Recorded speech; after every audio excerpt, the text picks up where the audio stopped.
The skills that people develop to thrive individually and commune optimally with others are appropriately called life skills. In contrast to academics, which children may or may not learn, depending on gender, geography, and economics, life skills development is not optional. Every single human being on this planet, be they a world leader or a knife-wielding gang member, learns and utilizes some measure of life skills. Please think for a moment about the last thing that troubled you. Was it your health? An argument with a loved one? A bill you could not pay? If the answer is yes, you were troubled by life skills. Ironically, despite their centrality in each of our lives, and not coincidentally, societal ills. The life skills educational process more closely resembles genetic inheritance than it does academics. If your father has red hair, you have red hair. If your father screams and yells, you learn to scream and yell. Children learn what they live. That's the operative paradigm, right? Why? Why is it that we send children to school for years to learn math and even music that their parents may not know? But when it comes to the arguably more critical arena of interpersonal communication skills, and they struggle on a playground absent education, we call them names. We call them mean girls. We call them bullies, and we punish them. That's the curriculum. I'm happy to say my husband and I reconciled. We've been married 27 years. I'm not wearing a ring because I gained a few pounds, which I'm, of course, going to lose, so no need to resize anything.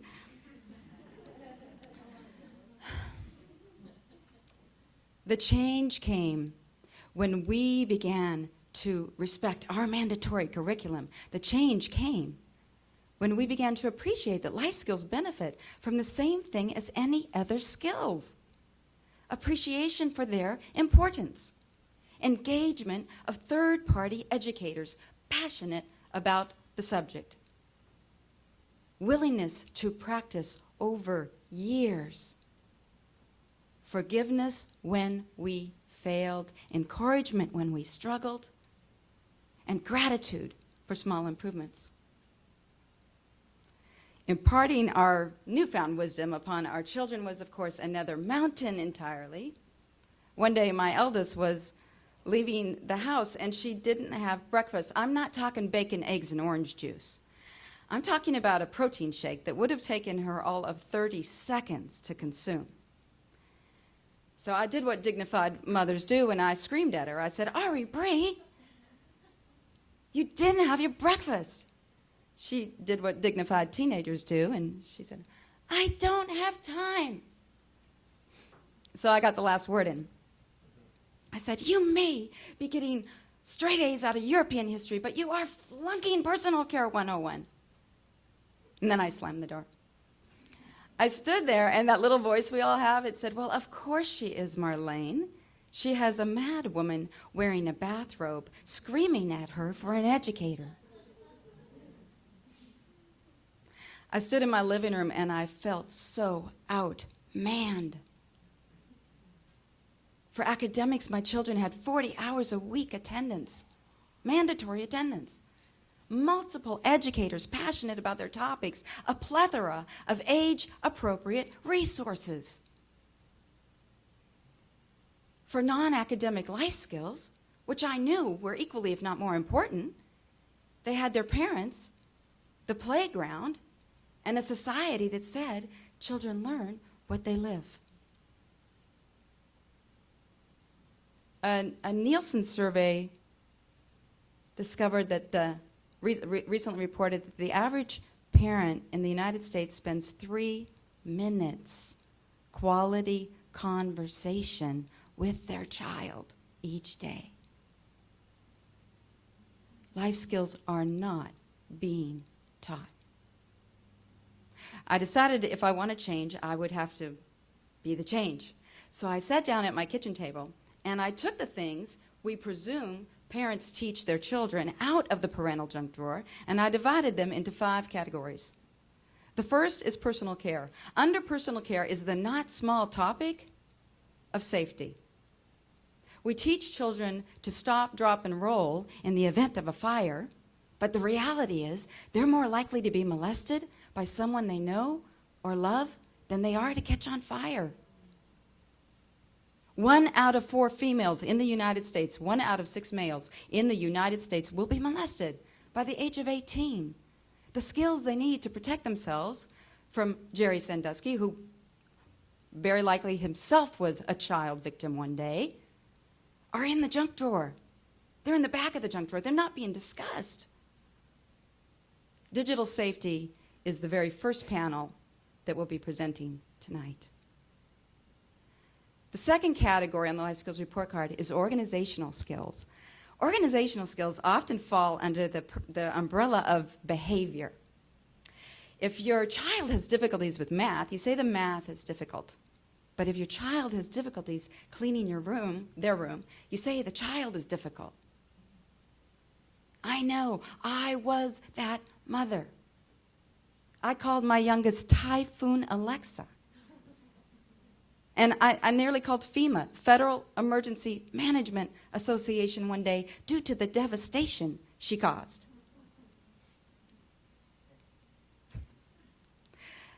The third category on the Life Skills Report Card is respect for self and others. In that category are finance skills.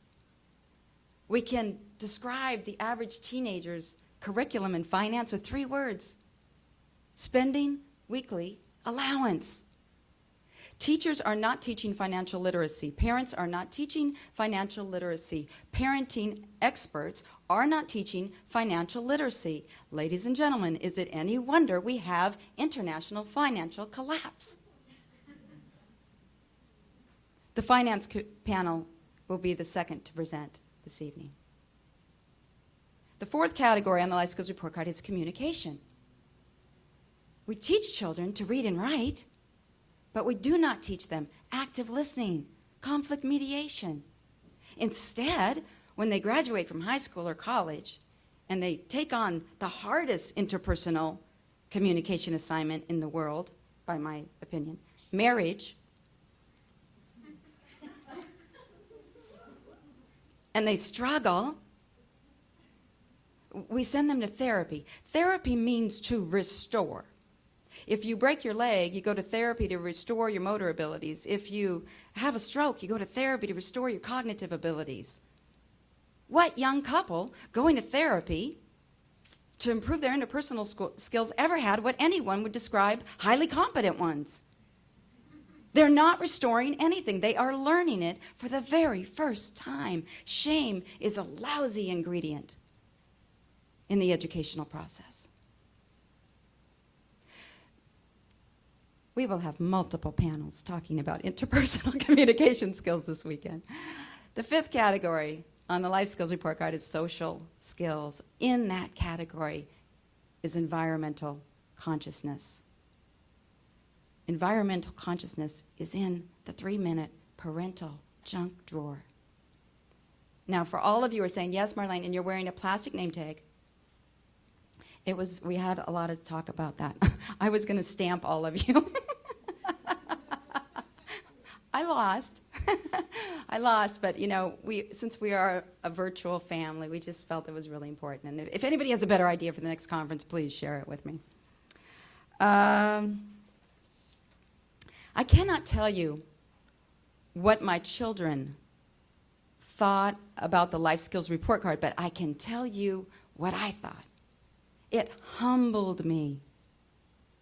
I was humbled seeing all the things that I was expecting my children to learn.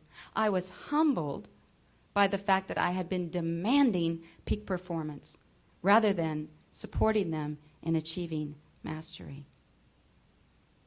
I figured I probably wasn't alone. So I decided to share the Life Skills Report Card with other educators on LinkedIn, and I started a group called Parenting 2.0. Had anyone told me then that the group would grow to be the top-ranked parenting group with hundreds of PhDs, doctorates in child rearing, members in over 50 countries, I would have said, check contribution to humanity off the bucket list. Pop the champagne. Instead, I found myself intensely pained, knowing so many educators, being given and reviewing so many resources that I knew were life-altering. Not just some simple skill, but life-altering resources, knowing the individuals we have in this room, knowing how you change lives every day,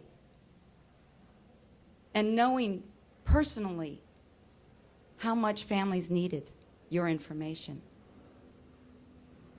It was what was happening is everybody was marketing themselves. Everybody does market themselves primarily independently. And what happens with that is it's like going to the symphony and having every instrument play its own song. You don't go to the symphony. Parents aren't listening. They're not accessing critical resources or getting buried, life-altering resources. This conference we are writing a new narrative. This is, in fact, the change. We have individuals here who have traveled from Africa, from Australia, from the UK. We have representation all over the planet. This is a historic conference. This is the day we join educators across multiple disciplines. This is the day we take life skills out of the parental junk drawer and illuminate them as distinct foundational skill sets teachable by third-party educators. This conference is the first time that people are gathering to say, we can do better than simply accepting children learn what they live. Life skills are no different than academic skills. They can be taught. And when they are, the world will change. Every avenue of human interaction will change. So please look around at all these beautiful faces and make no mistake, the change looks like this.